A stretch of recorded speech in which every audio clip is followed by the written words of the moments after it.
Terima kasih pemirsa, Anda kembali menyaksikan Kominfo Newsroom.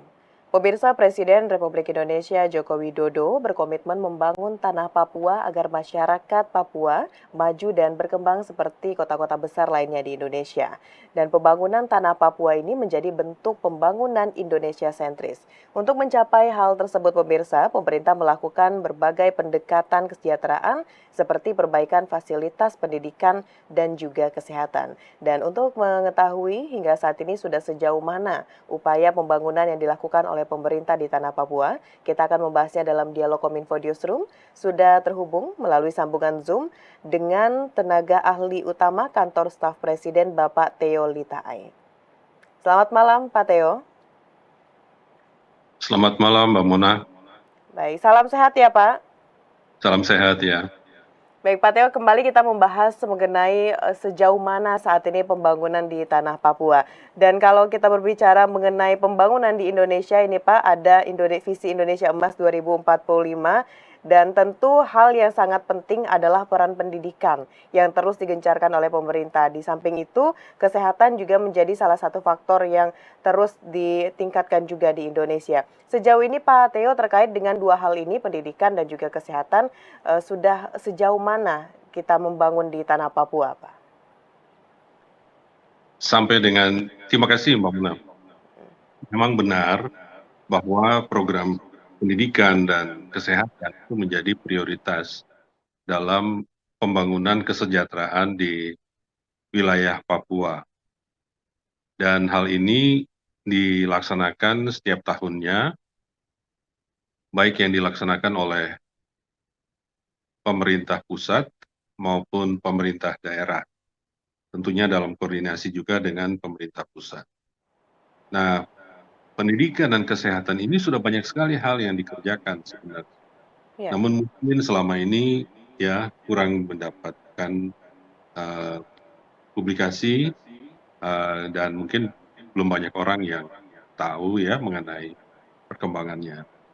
Jadi sampai dengan misalnya pada saat tahun 2022 sampai 2023 sampai 2024 ya, pemerintah terus menyelenggarakan satu program beasiswa untuk bagian dari program afirmasi pendidikan khusus kepada siswa asli Papua, itu afirmasi pendidikan menengah atau yang disebut sebagai beasiswa ADEM, di mana program ini memberikan kesempatan bagi siswa-siswi Papua untuk menempuh pendidikan menengah di luar Papua dengan beasiswa penuh yang mencakup biaya hidup, biaya sekolah, dan transportasi.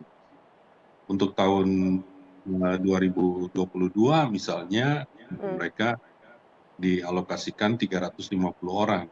Namun saat ini alokasinya ini sudah semakin, kalau dihitung dengan tahun-tahun sebelumnya, maka dia sudah lebih dari 4.000 orang. Kemudian untuk afirmasi pendidikan tinggi, itu untuk pendidikan menengah. Sementara untuk pendidikan tinggi, itu juga ada, namanya afirmasi pendidikan tinggi, yang mana memberikan beasiswa kepada lulusan SMA, ya SMA dan SMK di Papua untuk melanjutkan pendidikan di berbagai perguruan tinggi di Indonesia. Ya. Kemudian itu dari segi afirmasi pendidikan, ya jadi beasiswa sifatnya afirmasi.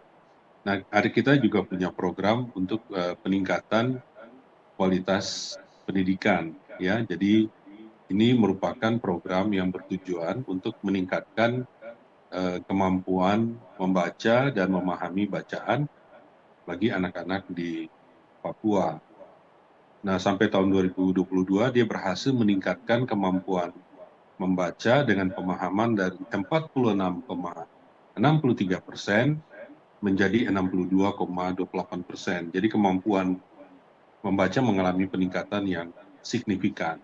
Dan sebenarnya anak-anak Papua, kalau kita lihat di video yang berkaitan dengan interaksi Bapak Presiden dengan anak-anak sekolah itu, mereka punya kapasitas yang sangat luar biasa sebenarnya. Jadi memang anak-anaknya cerdas dan mereka senang dengan satu program yang kalau dalam tahun 2023 itu laksanakan di Provinsi Papua Tengah namanya program Gasing ya, program Gasing.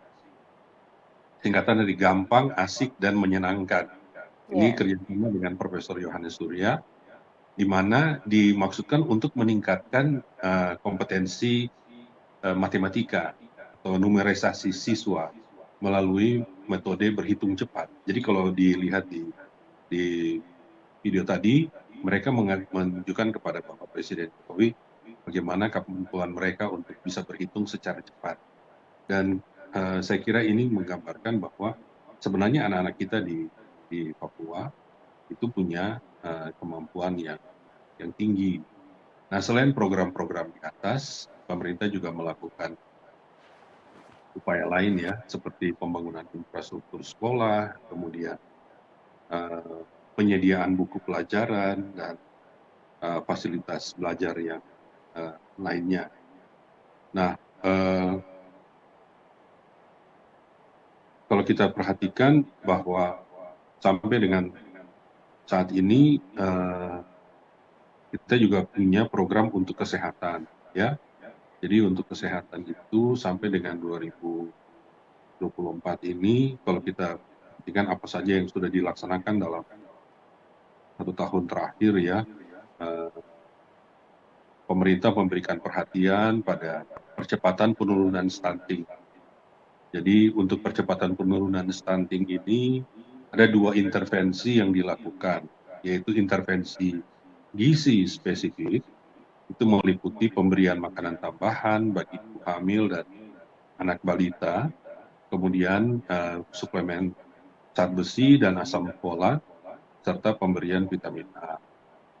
Kemudian intervensi gizi sensitif itu penyediaan air bersih dan sanitasi, pendidikan gizi, peningkatan akses pelayanan kesehatan. Jadi sebenarnya ada keterkaitan Pak, antara Ya. pendidikan dan kesehatan. Karena semakin maju pendidikan, maka akses kepada pengetahuan tentang kesehatan juga akan semakin meningkat. Sehingga di dalam situasi itu tentunya seorang ibu dapat memberikan perhatian kepada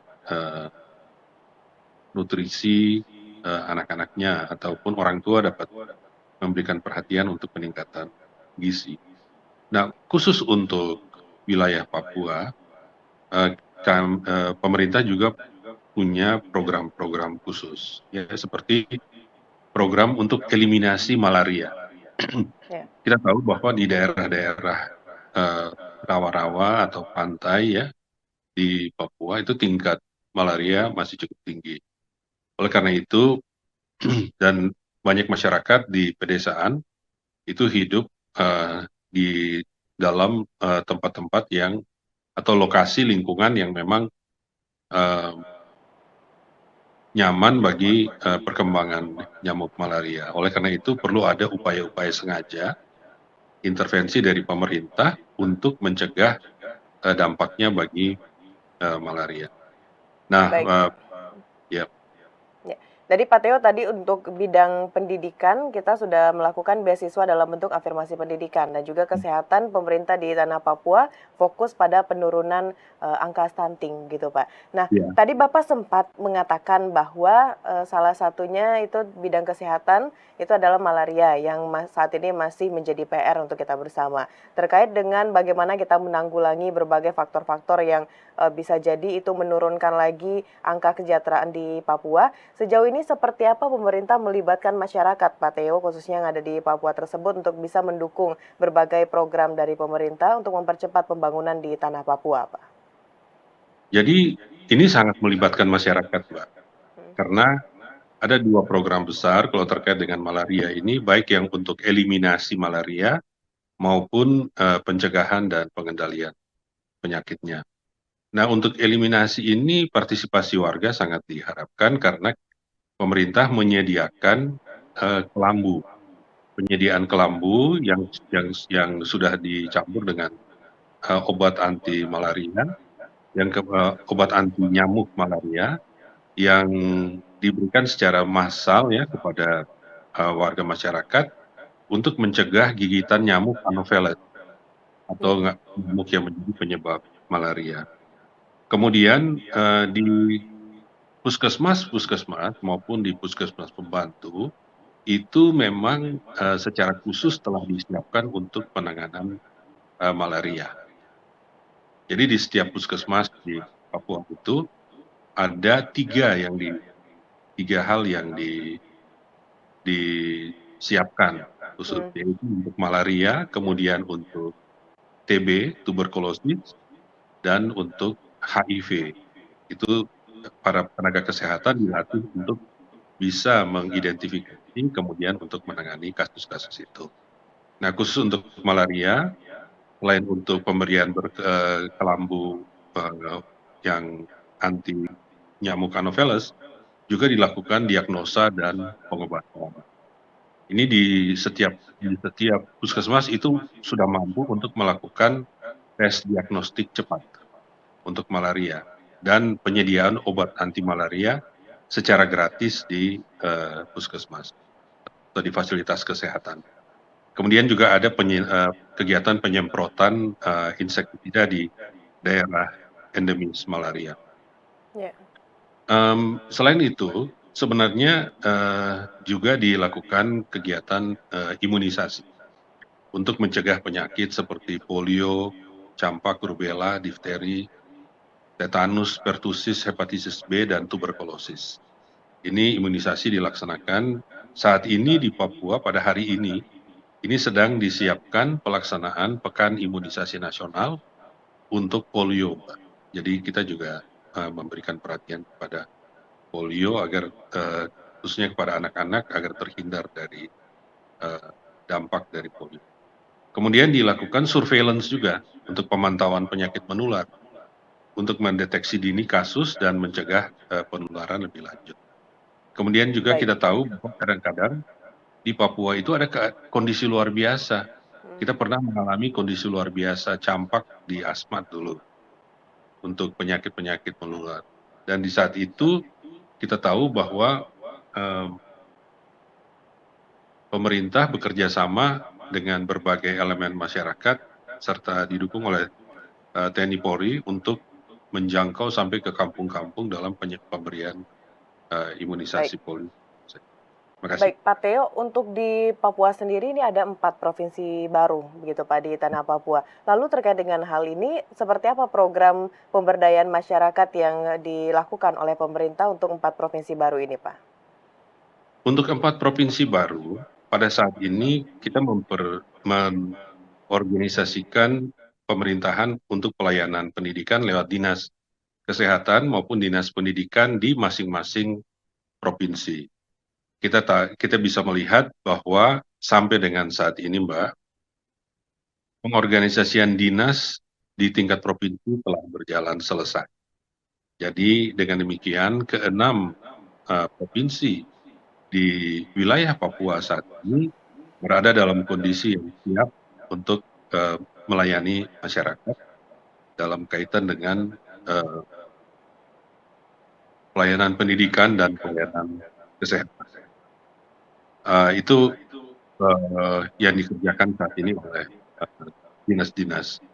Nah, dinas-dinas ini saat ini memberikan perhatian kepada pembangunan dan rehabilitasi puskesmas, kemudian peningkatan kualitas tenaga kesehatan ya, kemudian juga bagaimana menghadirkan jaminan kesehatan, maupun meningkatkan program-program kesehatan ibu dan anak untuk mencegah terjadinya atau mengurangi risiko kematian ibu dan bayi di Papua.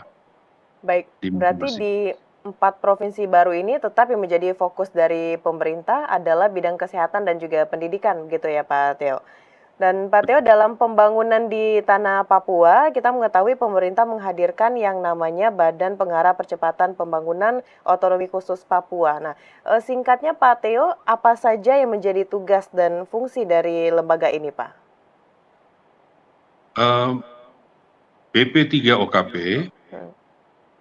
ini yang kita kenal saat ini, dia diharapkan dapat menciptakan atau mendukung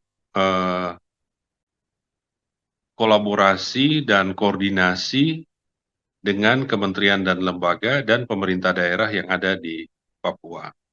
Ini penting sekali aspek koordinasi. Kemudian mereka diharapkan bisa untuk mengharmonisasikan berbagai kebijakan yang dibutuhkan dalam rangka percepatan pembangunan dan otonomi khusus Papua. Kita tahu bahwa seringkali pembangunan itu justru menjadi terhambat karena koordinasi atau harmonisasi kebijakannya tidak berjalan dengan baik. Kemudian yang ketiga, mereka diharapkan untuk membangun koordinasi dan sinergi dengan para menteri, dengan kepala lembaga, kepala daerah, serta pemangku kepentingan terkait. Nah, di sini termasuk dalam hal ini adalah masyarakat, untuk meletakkan landasan yang kuat dalam pembangunan dan penanganan masalah-masalah yang ada di Papua. Kemudian yang keempat, untuk menghadirkan visi integritas dalam pelaksanaan pemerintahan di Papua. Nah, itu Pak, kira-kira beberapa hal untuk kita lihat terkait dengan BP3 OKP atau BPP.